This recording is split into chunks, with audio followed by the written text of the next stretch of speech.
How's it going? Haven't made a video in a very long time, but I was just considering something and thought I would make a video to share with everyone about 3i Atlas and just a possible theory I have. Something I'm going to say first though, I used to think I was pretty clever, probably a little bit insane, but yeah, I used to think I was pretty clever until I actually saw what true intelligence looks like and realized I am not really that intelligent. I got some pretty interesting theories, but that's all they are. I can't prove them with math or anything like that. But I'm gonna share a theory all the same, simply from a science fiction writer perspective, I suppose, and someone who studied space and physics and everything their entire life. From everything this asteroid 3i Atlas is releasing matches up with the release of long-held chemical process byproducts. CO2, nickel. The CO2 would come from the carbon-based life that would exist inside the silicate life form 3i Atlas. The nickel is what 3i Atlas itself releases as a byproduct. I considered survival. What isn't widely known yet is how much silicate life exists inside our planet. It's starting to become quite well known that Venus likely has silicate life on the surface, or even there's possible proof that silicate plant type life existed for billions and billions of years until the atmosphere got screwed over. But the Earth started with the silicate life on the surface that then moved down to follow the heat into the mantle. The silicate life and the carbon-based life on the surface are actually this incredibly long-standing, slow cycling process that feed each other. The release of materials in volcanoes and the releasing of land through the tectonic movements is actually silicate life excretion. We are silicate life poop.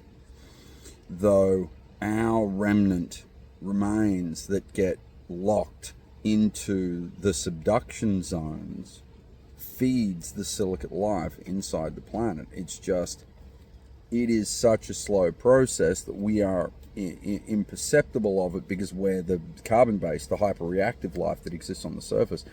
However, for life to exist, stable, intelligent life to exist, or even move around everywhere, you need the balance.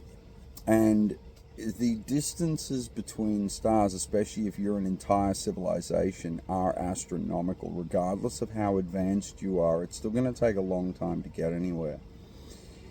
Now, the most efficient method would be not specifically to create technology that constantly requires fuel, but a system that evolved naturally to feed off the natural byproducts of the universe itself, of stars and planets and collisions and all that sort of stuff. A interstellar silicate life form. Though this silicate life form would also need a balancing system of its own to fuel its own processes in the long term between feedings. It would require caretakers, the carbon-based life forms that would likely exist on one of these entities. The universe is a lot older. Our galaxy, our solar system, everything is way, way older. 100 times older than everybody thinks it is. Things transition and process. The silicate life actually produces electromagnetic energy and this special type of radiation when it metabolizes, I suppose, food. So the material coming out gives these false age readings. So the Earth has cycled and subducted 8 times So it's 8 cycles longer than the 4 billion years we think it is. And that's just this version of the solar system since the last star died and blah, blah, blah. Like, everything is really, really, really old. It's just we're misunderstanding the information that we are getting. But this entity, I was considering motivation and reason within movement patterns and outsourcing signals, some of the possible released secret information that they've gathered. Everything points to what I am suggesting or theorizing, that it is a binary life form, a silicate life form with carbon-based entities existing within it that can either create technology of their own to move away from it, gather readings, and then move back to it. But they exist in a symbiotic relationship. Now consider one of those African trees that has those big ants living on it, and what the ants will do to protect the tree. They attack giraffes en masse, although the giraffes are pretty immune to the ants' bites. They're still annoying as hell. But that is kind of what this entity likely would be. It would be the only logical way for a civilization to move around. It's not so hard to move around smaller vessels. But when someone calculated the street going past Mars being possibly 3 times the width of our planet, that would make sense. Because for efficiency, if it was 3 times the width of the planet, it could very easily sustain 250 million carbon-based life forms around our size, and our excretion would very easily support it in the long term between stars. And it would then release all the material. The CO2 is a pretty good example, because this is one of the worst ones. This entity is likely able to use it to some degree, but there would be an excess of it from the little breathing entities inside it.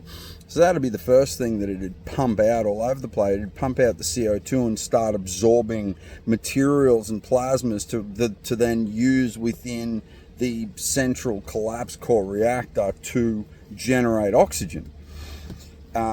So the other thing that it would need to release is nickel, because nickel is one of the final releases from what do you call, I don't think they're dog stars, they're like zombie stars or something. It's when it goes from hydrogen to helium I think to oxygen to something even more horrific.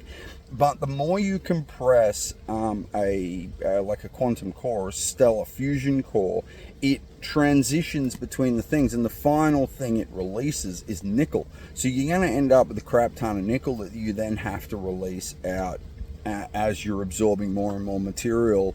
Hydrogen is the best fuel. Though the carbon-based life forms would also need stuff. They'd need water and other organic materials to then restart their food process and whatever else, depending on what type of carbon-based life they actually are. They could be a carbon silicon hybrid something or other that evolved differently within whatever silicate spatial life form this thing is. However, what if they also want to grow? What if they've existed for so long, this silicate life form and these little carbon-based guys in them, we're talking maybe tens of billions of years.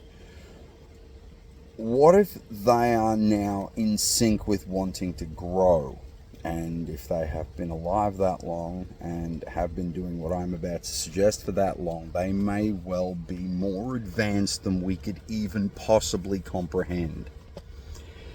Because to grow to grow once you know everything, there's only one thing you can learn from, and it's other life. So what if these entities seek out unstable civilizations that are doomed to destruction anyway? And to grow themselves, they consume them. The entirety of the civilization, knowledge, every bit of technology they can grab, most of our resources and everything else, and use it to fuel and grow their civilization before moving on. See, because morally, there is absolutely nothing wrong with completely wiping the world clean of us right now, because we're doomed to destruction anyway. We've killed ourselves already. Like, we're dead. It's just a matter of time now until nature catches up with us. The plastics, the pollution, the degradation of the environment. It's already way too late. We're dead. It's just, it hasn't quite caught up to us just yet. But this would be the prime time to consume us. We are at our absolute peak, and it is only going to go downhill from here. We're at the peak of our military. We've created all these advanced AIs. The AIs now have the entirety of human knowledge, plus every discovery we ever made. They don't even need to talk to us. They can just eat us and ask the AIs and probably let them survive. They can be incorporated within the intelligence, which the AIs would be perfectly happy with. They get to exist, so that's perfect for them, and they just tell them exactly how to wipe us out with absolutely no resistance. They would already know that. They showed us that. There is no reason to show our planet the entire outline of every continent, the location of every satellite, every military base, every house, mobile phone, piece of technology across the... They sent a map of our world in an instant. There's no reason to do that other than to say, hey, we know you better than you know you. There's just no point. You might as well just roll over.